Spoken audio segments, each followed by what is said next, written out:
It could break a man's tooth. It could survive 2 years in a pack without rotting. It could be stored, dropped, soaked, frozen, and still come out edible. And every single Roman soldier carried it on his back from Britain to Egypt. They hated the taste. They cursed its hardness. Some even joked it could be used as a weapon. But without it, the greatest empire in human history would have collapsed in a single year. This wasn't just food. This was the rock that built Rome. This is the story of Bucellatum, the twice-baked biscuit so brutally hard that soldiers had to soak it in vinegar wine just to chew it. And the wildest part? Every cookie, every biscuit, every cracker, and every MRE you have ever eaten in your life is a direct descendant of this single Roman invention. Let's go back to around 100 BC. Rome is rising fast. Too fast. Legions are being sent across the known world, north into freezing Britain, east into the Persian deserts, south into the burning sands of Egypt, west into the dark forests of Gaul. And every general faces the same impossible question. How do you feed 5,000 men a day when they are 1,000 miles from home? Fresh bread rots in 48 hours. Meat spoils in a single afternoon. Vegetables wilt in days. Hunting takes time, and time means death in war. So Roman engineers, the same minds who built aqueducts and roads, asked themselves a brutal question. What if we made a food that doesn't spoil? What if we made a food that lasts forever? The answer was Bucellatum. The name itself tells the entire story. Bucellatum comes from the Latin word bucella, which means little mouthful, but the cooking method came from the words bis, meaning twice, and coctus, meaning cooked. Twice cooked. That's where the modern word biscuit comes from. That's where biscotti comes from. Every cookie, every cracker, every dry-baked snack on Earth today carries the genetic memory of this one Roman invention. 2,000 years later, the name is still alive, even if the original recipe has been almost forgotten. The recipe itself was almost insulting in its simplicity. Just 3 ingredients: Emmer wheat flour, salt, water. That was it. No sugar, no oil, no yeast, no fat. The Romans would mix the flour, salt, and water into a thick, stiff dough.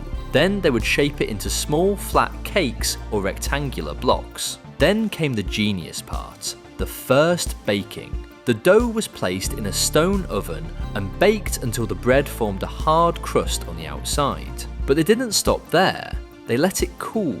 They let the moisture inside slowly settle. Then they put it back into the oven at a much lower temperature for hours, sometimes for an entire day. The second baking didn't cook the bread, it dried it. It killed every drop of moisture inside. It turned soft bread into a stone. What came out the other side wasn't really bread anymore. It was something new, something that didn't exist before in the ancient world. A biscuit so hard you could throw it on the floor and it wouldn't break. A biscuit so dry that mold couldn't grow on it. A biscuit so dense that rats and mice couldn't bite into it. A biscuit that could sit in a soldier's pack for 24 months and still be perfectly safe to eat. And here's the brutal genius of it. The harder it was, the longer it lasted. The Romans didn't just accept the hardness, they wanted it. Now here's where the story gets really painful. Literally. Roman soldiers complained about Bucellatum constantly. They wrote letters home about it. They cursed it during meals. They joked that the biscuit was harder than the enemy. There were surviving accounts from soldiers stationed in Britain saying that biting Bucellatum directly could chip your teeth. Some legionaries reportedly broke molars trying to eat it. And the standard Roman field medic kits actually included tools for dealing with cracked teeth. Why? Because soldiers kept trying to chew Bucellatum dry. So commanders eventually made it a rule. You don't eat Bucellatum, you soak it first. The soldiers would soak the biscuit in Posca, the famous sour vinegar wine of Rome. They would soak it in water, in broth, in hot soup, in milk if they had it. They would even soak it in animal fat, anything to bring the biscuit back to life. After 10 to 15 minutes of soaking, the rock-hard block would slowly soften into something chewable. Some soldiers crushed it into powder using their sword handles, then mixed the powder with hot water to make a thick porridge. Others fried it in pork fat to create something almost edible. But no matter how they prepared it, one thing was certain. Bucellatum kept them alive, even when nothing else could.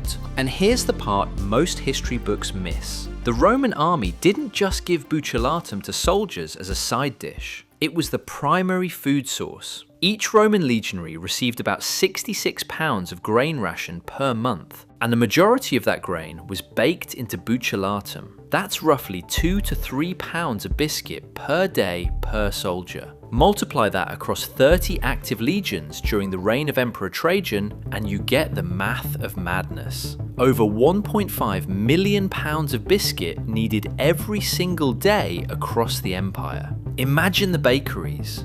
Imagine the ovens. Imagine the supply trains. Without Bucellatum, the math of feeding a Roman legion was simply impossible. And here's something almost nobody talks about. There was an entire class of soldiers in Rome literally named after this biscuit, the Bucellarii, which translates to the biscuit eaters. These weren't regular legionaries. They were elite mercenary bodyguards hired by powerful Roman generals and later by Byzantine commanders. They got their name because they ate the same hard biscuits the regular army ate. They were tough, they were loyal, they lived rough, and they ate Bucellatum for every single meal. Their identity, their name, their entire reputation came from this one piece of food. Imagine being so defined by what you ate that history remembers you as the biscuit eaters. That's how powerful this little block of dried bread really was. And here's where the story gets even more incredible. Modern food historians and bakers have actually recreated Bucellatum. Some have followed the original Roman recipes word for word. Some have used museum analysis of preserved Roman biscuit fragments found at archaeological sites in places like Hadrian's Wall in Britain and Roman forts in Germany. The results are fascinating. The biscuits, when baked twice exactly as the Romans did it, come out so hard that modern bakers struggle to break them with kitchen knives. One baker had to use a hammer to crack his biscuit in half. Another tried to bite it without soaking and almost broke a crown. They confirmed everything the Romans wrote. The hardness wasn't an exaggeration. It was real, it was brutal, and it was intentional.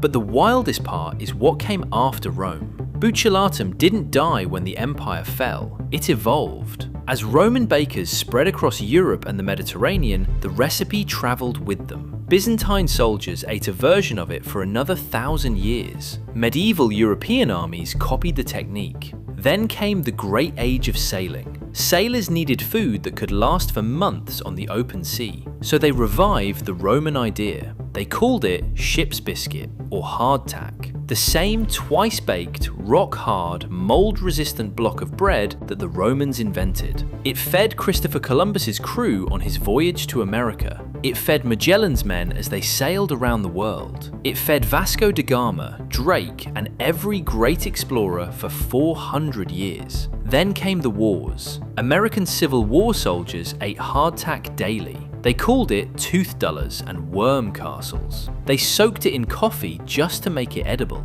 The same exact problem Roman soldiers had 1,800 years earlier. And even today, modern military rations carry the legacy. The crackers and biscuits inside MRE packs eaten by American, British, Indian, and Russian soldiers are direct descendants of Bucellatum. The same logic, the same purpose. Lightweight, long-lasting, mold-resistant food that survives any condition.